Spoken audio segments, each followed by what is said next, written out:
Hey, you are in the right place if you are here to learn more about how, oh, fantastic, an ambulance, really?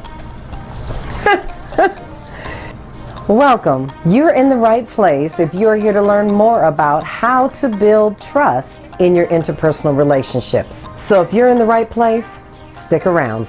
We'll get into it. Trust me, we got the power to change the world. Okay, so for those who know me, welcome back. Glad to see ya. Thanks for returning. For those who don't know me, my name is Kelly Anderson, and I talk about all things that have to deal with your transformation in life. So today we're going to be talking about 9 ways that can help you to build trust in your interpersonal relationships. Now, when I say relationships, I know you're immediately thinking about your romantic partner.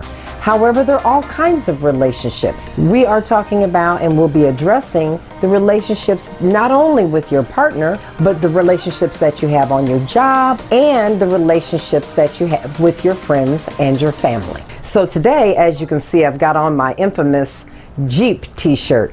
Most influencers will wear fancy clothes and dress up, but today, this is me. This is what I stand for. And it stands for freedom and authenticity, and which is what I stand for. The ability to be true to who I am and have the freedom to do what I need to do for myself and for my family throughout my entire life. So it has a little bit to do with what we're talking today, because in your relationships, you have to be authentic in order to build trust. So hence the reason for my fancy Jeep t-shirt because I wanted to kind of put a label on what I'm going to be speaking about today. Number 1, the most important thing when you're thinking about how to build a relationship or repair, for that matter, a relationship, is to keep agreements and promises. Now, keeping your word is the foundation of trust. And if you can't keep your agreement for some reason, then you have to be honest about why you couldn't do that thing. The bottom line is you always know, as an adult, we all do what we want to do.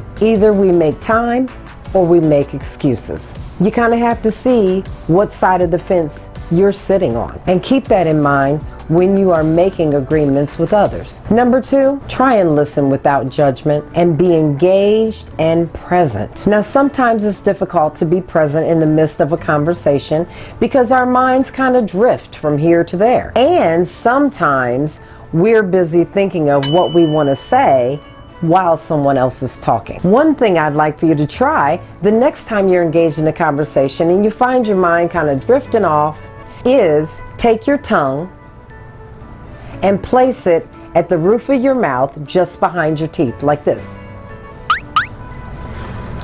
Now, I know that looks silly, right? But the thing is when you are sitting and engaged in a conversation without realizing it, and unconsciously, your tongue is constantly moving around because it's trying to prepare itself for speech. If you take a moment and place your tongue on the back of your teeth for just one moment, it will center you and bring you back so that your mind does not drift because your tongue isn't moving. So try that the next time that you're kind of drifting off and thinking about different things so that you can remain present and focused in that conversation. Number 3, ask what you can do to support the other person. Sometimes when we have relationships, we're very focused on what's going on with us. And we'll tend to lead conversations with, this is what's going on with me, and these are all the exciting things that are happening in my life, or these are the horrible things that are happening in my life. And sometimes you forget to ask the other person what's going on in their life. How are things going? Is there anything that I can do to help? So I would challenge you that the next time you're engaged in a conversation, lead the conversation by asking what you can do to support them. Number 4 way of building trust is to give praise to the other person when it's due. So if you notice that someone's done well with something, even if it's small, you notice that they're a person that tends to interrupt, and all of a sudden they're not interrupting, but they've actually let the other person continue their thought. You can feel free to say, hey, man, I noticed that you didn't interrupt them at all. Like, that was so cool. Or If there's something fantastic that's going on in their life, tell them how proud of them you are, or you think that that's cool that they were able to do that kind of thing. What we tend to do as people, unfortunately, is we don't say enough of the good things, but we're real quick to call somebody out when they're not doing right. And the bottom line is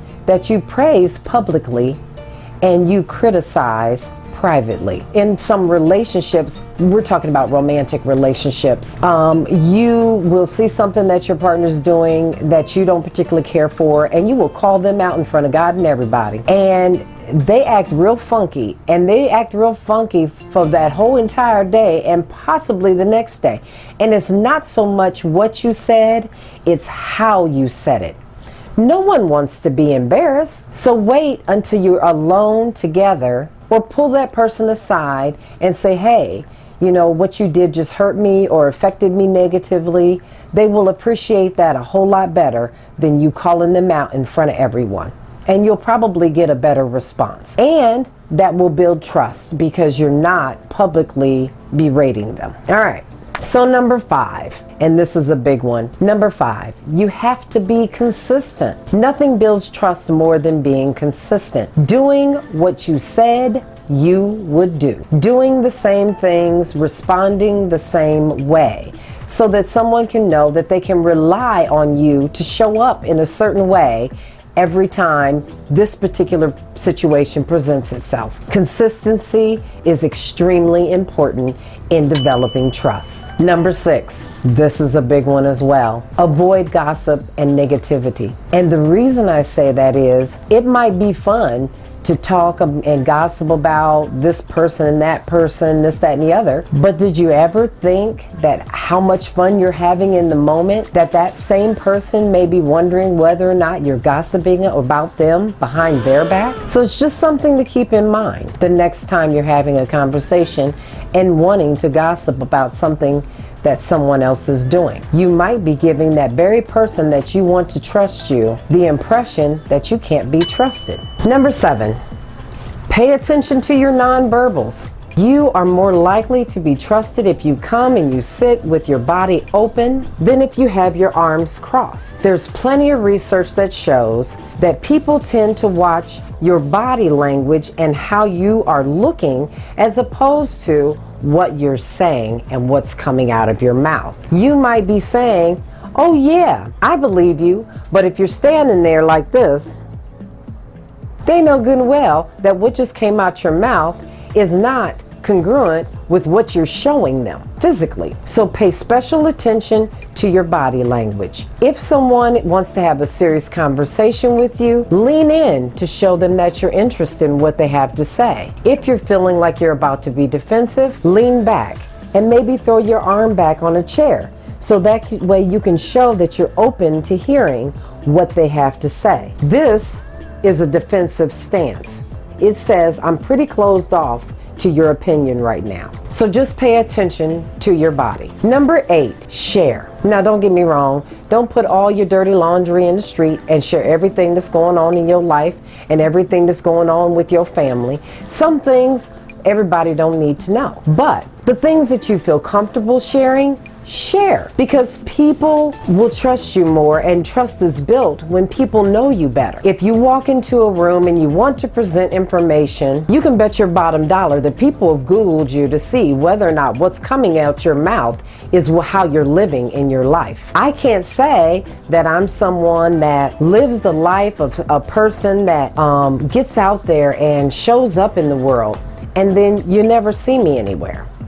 So just make sure that you're sharing what's going on so that people can learn to trust you through the things that they can not only hear, but see. Number 9, be compassionate about how other people are feeling. Not everything is about you. And although you might be feeling some kind of way about what your friend, your coworker, your partner is saying, just sit back and listen compassionately. And if you've done something wrong, be quick to apologize, because just the simple act of apologizing can build that trust, because that person knows that you're willing to be accountable for your actions and the part that you may have played in whatever difficulty you both were having. Feeling connected to the people around us strengthens our well-being.